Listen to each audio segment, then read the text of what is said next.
Mr. Keene, Tracer of Lost Persons. Part 2 of 3 parts, October 28, 1948.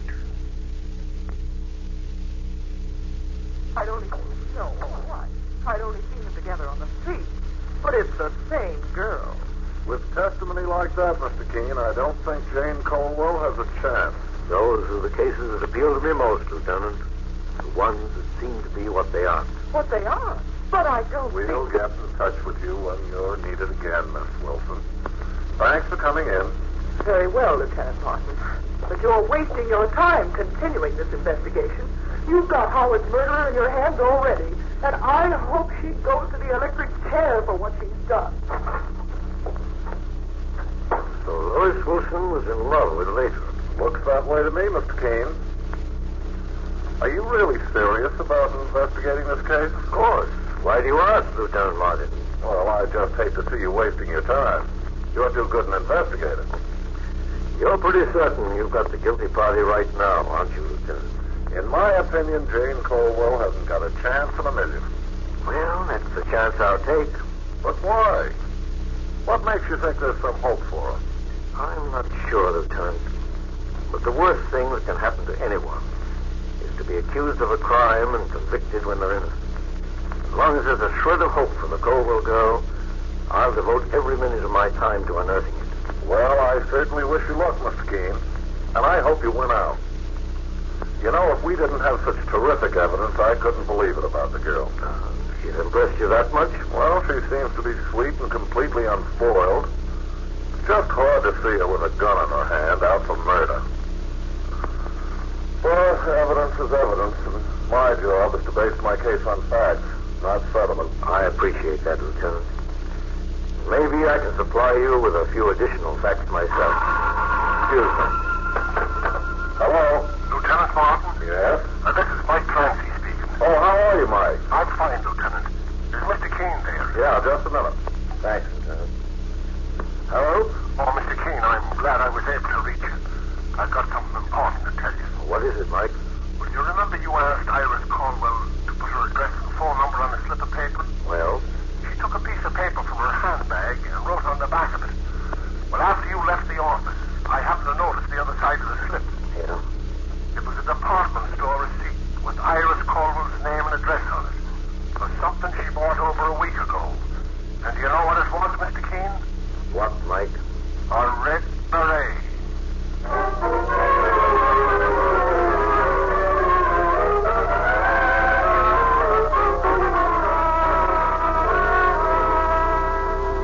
Just a moment, we'll return to Mr. Keene and the identical twins murder case. Meanwhile, if you want to be certain your breath is sweeter and your teeth are brighter after brushing, listen. Colinos toothpaste contains a mouthwash action that instantly and unfailingly sweetens every case of unpleasing breath due to improper cleansing.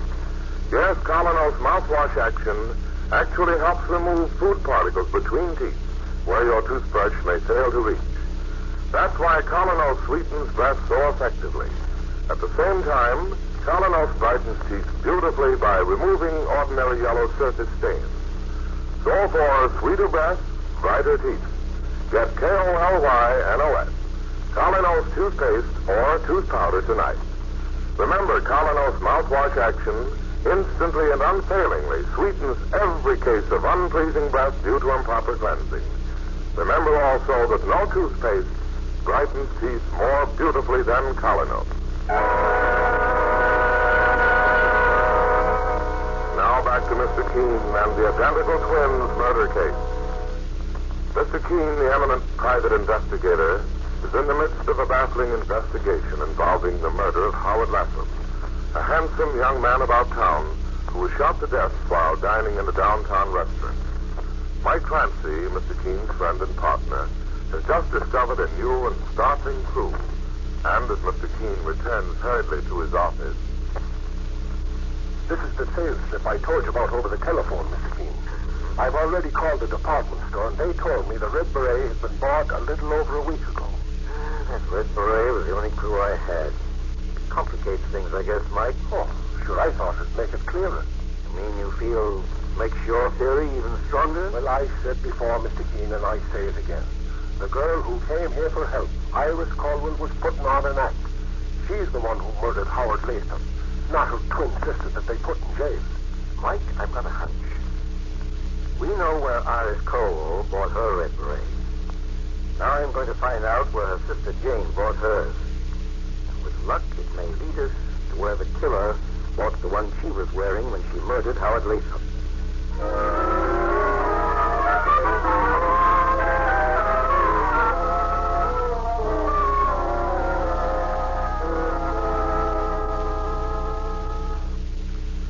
Colwell is in the fourth cell down the corridor, Mr. Keene. Oh, thanks, Lieutenant Martin.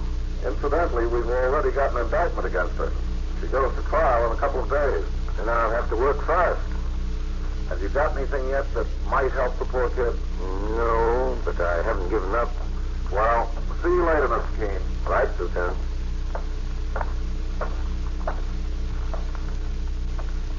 Are you Jane Colwell? Yes. My name is Keene. Investigator. Has your sister Iris told you about me? She said you were going to help me. I didn't think there was a soul left in the world who believed in my innocence outside of Iris. You're sure you never saw Howard Latham in your life? Oh, positive, Mr. Keene. Oh, I knew something about him, of course, because Iris had met him. She told me he was a charming man, but that she could never be serious about him. And that's all I knew about Howard Latham. Until they arrested me for his murder. The police discovered you owned a red beret, similar to the one the killer was wearing. Yes, Mr. Keene, I have one. Where did you buy it? In a little shop on Madison Avenue in the 70s. It's called the Hat Mart. They specialize in inexpensive hats for women, like hundreds of other shops in the city. Yes, that's the trouble, Jane. The city is full of hat shops for women. And I'll probably have to check every single one of them. What? I know I'm causing you a great deal of trouble, Mr. Keene, but... You're innocent. You're causing me no trouble at all, Jane. My business is looking for clues. I only want you to be patient and trust me.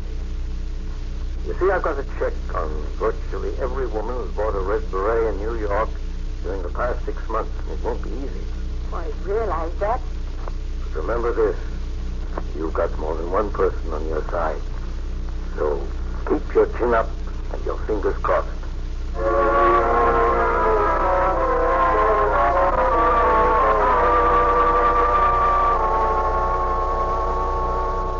You take this list of hat shops, Mike, and I'll take this one. Check them all and get those names on paper. Okay, Mr. Keene, sir. I know you think Iris Cole is guilty, and the police believe it's her sister Jane who is the murderess. But neither of them has been convicted yet. Until that happens, we've got to do everything in our power to discover the truth. Well, I'm on my way, boss. And so am I.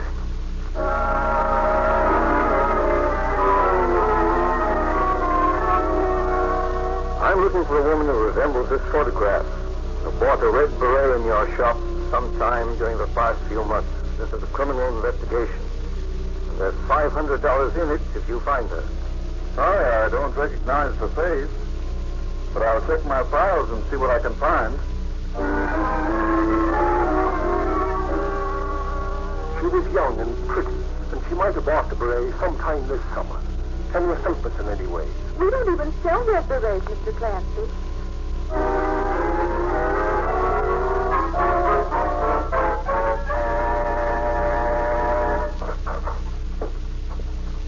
Oh, Mr. Keene, I've been waiting for you.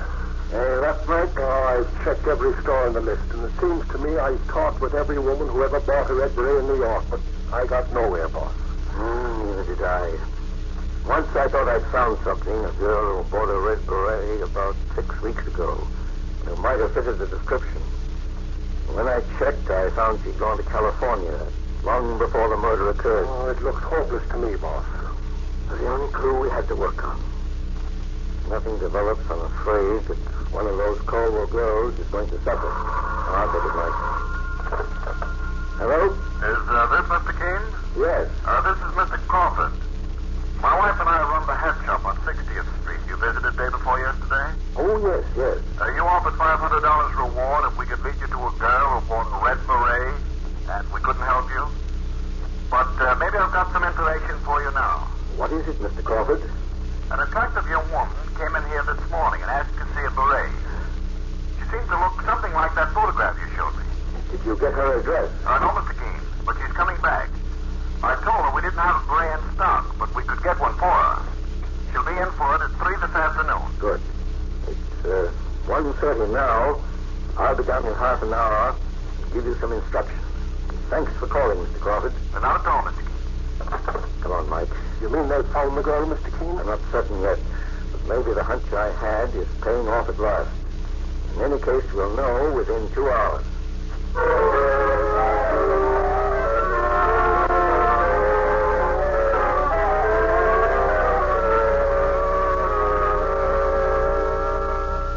Yes. Now that I see the picture again, Mr. Keene, I'm almost sure. The girl who came in looked exactly like that. Then it was Iris Caldwell, Mr. Keene. It had to be either Iris or her sister Jane, and Jane is in jail right now for murder. Oh, we'll see, Mike. Mr. Crawford, is there any place we can hide when this girl returns to the store? I want to see and hear her, but I don't want her to see us. Oh, you can stand behind that curtain, Mr. Keene. It leads to the workroom. You won't be notified. Now, one other thing. Tell her you haven't been able to get hold of the beret yet, but it's being shipped to you in the morning. Then say you'll deliver it to her home and get her address. That's important. You don't want to put her under arrest right now, boss? No, Mike. Once we have her address, we'll move fast. I want a chance to search her apartment first for conclusive proof. I'll do exactly as you asked, Mr. Keene. Now, there's one more point, Mr. Crawford. Ask her to specify the color of the beret and suggest red. Red. I can.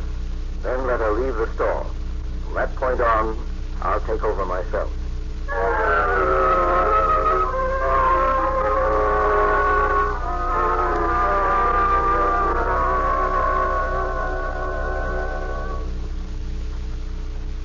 It's 3:30, Mr. Keene. I hope she didn't decide to let it go, Mike. This is the last chance we've got. Mike. Someone's entering the shop. Can you see her? Mr. Keene, it's Iris Caldwell. Let's hear what she has to say. Good afternoon. Did you pick up that beret for me, Mr. Crawford? Not yet, but the factory's sending me a shipment in the morning. Oh, I'm disappointed. I thought you'd have it for me now. But you'll only have to wait one day. Well, I can't. I'm leaving town tonight. Boss. Let her talk, Mike. I'll tell you what I can do. I'll make a special trip downtown to the factory myself and get your beret. What time were you going away? I'm taking an 11 o'clock plane to Mexico City. I'll be at your apartment by 7 tonight. What's the address, please? Maybe I better let it go, Mr. Crawford. But I put in a special order just for you. Well, all right. The address, please? 1119 Coley Avenue, apartment 1C. And the name? Bentley. Vivian Bentley. She's using a name again, Mr. Keene. I'm not so sure, Mike. Then I'll expect you around 7. You can count on it. By the way, what color beret do you prefer? Would you like something in red, perhaps? I already have one in red. Bring me a blue one, Mr. Crawford. Very good, Miss Bentley. And thank you. Don't be late. I don't intend to wait. She's gone, Mr. Keene. Nice work, Mr. Crawford. I think you won the $500 reward. Mike, call Lieutenant Martin. Ask him to meet me immediately at 1119 Coley Avenue. Say we found a brand new clue to the Caldwell case. And he may be in for the surprise of his life.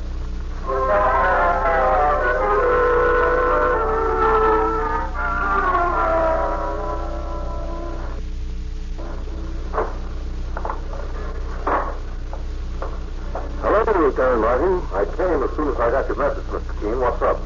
I think I found the girl who murdered Lathrop. Come on. She lives on the ground floor in this house. That was Jane Colwell's twin sister, Iris? Who told you that? Mike Clancy, when he telephoned. He said the girl was using an alias. Jane Colwell's sister Iris is in the hospital right now. She's been there for the past few days. She suffered a nervous breakdown worrying about Jane. But then, Mr. Keene, who was the girl who came into the hat shop? We'll find out very shortly.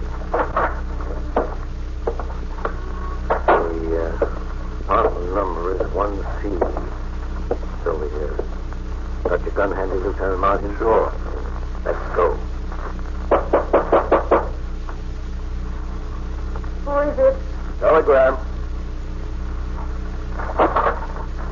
Hello? One side, Miss Police Department. What do you want? Looks as if she just finished packing this suitcase, Lieutenant Martin.